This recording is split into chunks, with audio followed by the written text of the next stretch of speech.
Hello guys, good evening. गिबियावनो आं नोंसोरनि सिगाङाव मोनसे गोदान भिडिअ लानो फैनो सानदों। लोगोसे आंनि चेनेलनि मुङा जादों जाफुं बर' ब्लग। आं दा बारियाव थांगासिनो दं। जोंहानि बारियाव मा गायनाय दं आरो लोगोसे जोंहानि बारिया बेसेबां गुवार आं नोंसोरखौ गासैखौबो खोन्थिलांगोन। नोंसोरो जोबजासिम नायबानो जाबाय। लोगोसे आरो बे नुहुरनायानो जादों जोंहानि बारिया। आं दानिया मोनफैबाय फोथाराव।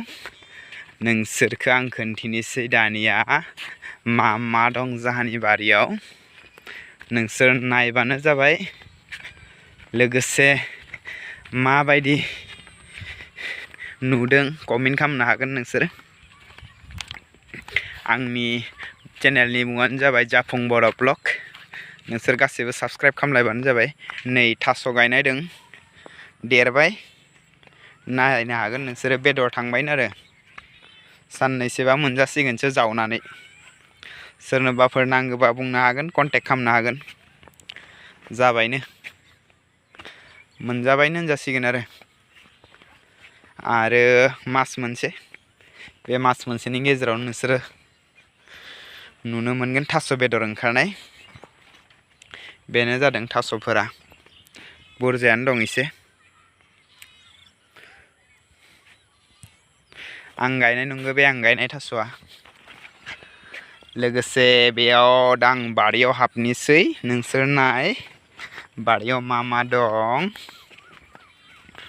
साकरि गैया, बुरि गैया नालाय बेफोरखौनो गायदों। बे जाबाय आनारस। बारिया गिदिरानो, नाथाय जौथ'वाखै नालाय बिफां फुलिफोरा, बेनिखायनो फिसा बायदि नुदों। गय फुलि गायनाय दं, आनारस दं। नुदों जानो हागौ नोंसोर। नाय आनारस एसे दासो फिसा जादों। आनारस, नेमु, नेमु गायना दोनो आं। बेफोरबो नेमु गोजा, गासिबो नेमु। 3 मासनि उनाव नेमु दंफाङा देरगोन। खालमानसि एभेलेबेल फिथाइ जागोन। सोरनिबा हाबाफोराव नांगौबाथाय। गासिबो नेमु दं, गय दं। बारिया बिराद गिदिरथार, नाथाय देरथ'वाखै नालाय बेनिखायनो बारा सिनायनो हायाखै एबा नुजायाखै। आनारसफोराबो मेरला दं, जाख'हायै जागोन देनां। नोंसोरनो मोनजागोन, सोरबा खाथि खालामनिफोरा थानायफोरा। नैबे फांसेया देरबायनो निमुआ। फिथाइयानो लासिगोन बे गाबोन सबनिया एसे जौबावबाथाय। मेरला दं। बिथिं हाग्राया एसे बांलां। नोंसोरखौ आं साइडआव खोन्थिबावनोसै।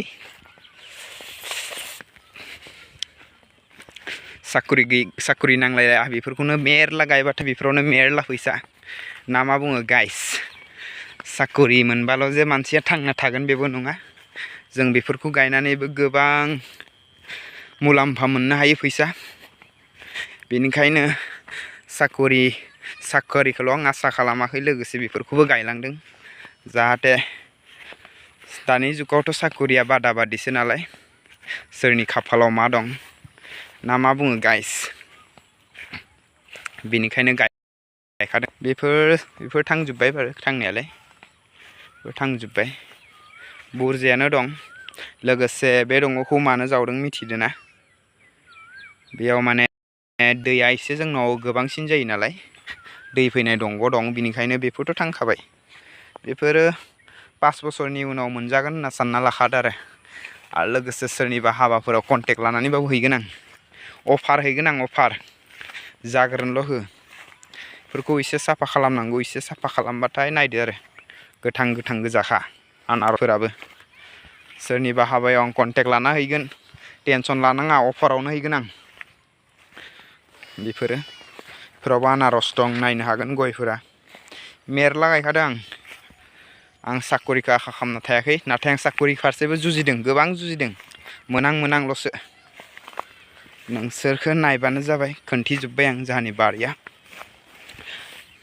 बैथिदों गुवार मानिदों बारिया, नाथाय फिसा जे नुहुराखै। आं नेक्स्ट टाइम नोंसोरखौ जौबाथाय भिडिअखौ लाना फैबावगोन। आं खोन्थिबावगोन। नोंसोर निस्सय नायबानो जाबाय। सिगांनि भिडिअ माबायदिमोन, दानि भिडिअ माबायदिमोन, नोंसोर गावनो आसरित मोनगोन। माने बेबो निमु। सोब गोदान गायनाय दंथ' बेनिखायनो नोंसोर सिनायनो हायाखै जानो हागौ जेब्ला नोंसोर एसे देरगोन 1.5 बोसोर 2 बोसोरनि उनाव नोंसोर खनसे फिन खिन्थिबावगोन नोंसोर नायो होमबा नोंसोर गाव गावनो आसरित जागोन लोगोसे बेयाव सापात फुलि जागायनाय दंमोन नै जाबायनो आरो सापात फुलि नार्सारिनि ओंखारगासिनो इलाय ओंखारगासिनो किसुमाना अखादो थैबाय किसुमाना दं बेखौबो गायनो सानदों आं सापातबो गायगोन गयबो गायगोन लोगोसे मैगं थाइगंबो गायदों आं ट्राय नायदोंमोन एबार आंनि आखायाव जायोना जाया होननानै बिराद मोजां जाखायो माने आबादारिबो होनजाया माने गोदान नालाय गोदान गायनायावनो बेबायदि जादों माने आबादारिनि फारसेबो आं खामानि मावनो हागोन होनना गावनि सायाव फोथायनाय दं आरोना माने साकुरिल' नङा साकुरि गैयाबाबो माने आं बेफोरदों निस्सय माने सिगां फारसे आवगायनो हागोन होनना बेफोराव माने फोथायनाय दं नायनो हागोन थास'आबो बुरजा मानियानो गायदों इसेल' नङा लोगोसे बारियाबो गिदिर साबानो